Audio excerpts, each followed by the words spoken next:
Okay, so the leadership lessons that we learn from Rehoboam, number one, are listen to good counsel. Rehoboam did the right thing by going to ask for help, to ask for advice. And the people he went to first were men who were wise, who had helped his dad. They knew what they were talking about. And so he went to them, but he listened to counsel, but he didn't listen to good counsel. And sometimes it's hard to distinguish and discern which is good and which is bad, and it's something that we need to ask for help for, to ask the Lord for discernment.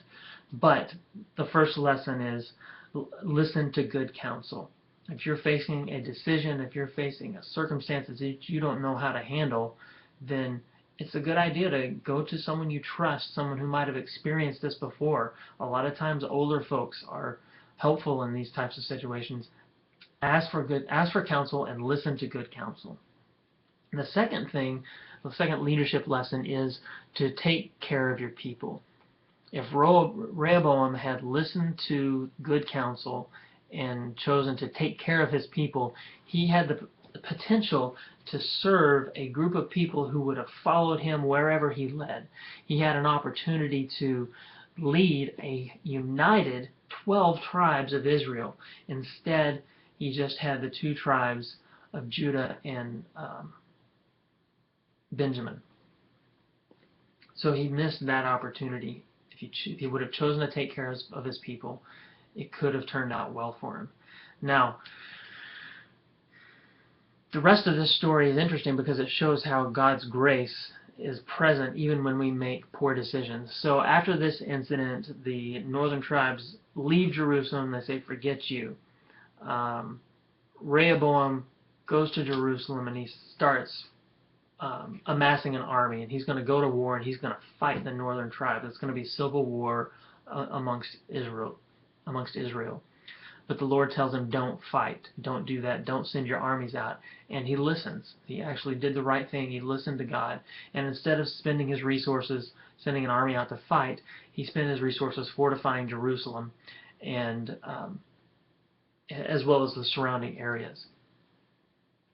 And so the way that God used this, what appears to be a bad leadership decision, it turns out to be good for Judah in the long run, because during this time the northern tribes didn't want to go to Jerusalem to worship. That's where the temple was. That was only the only place that they were allowed to worship and give sacrifices according to the law.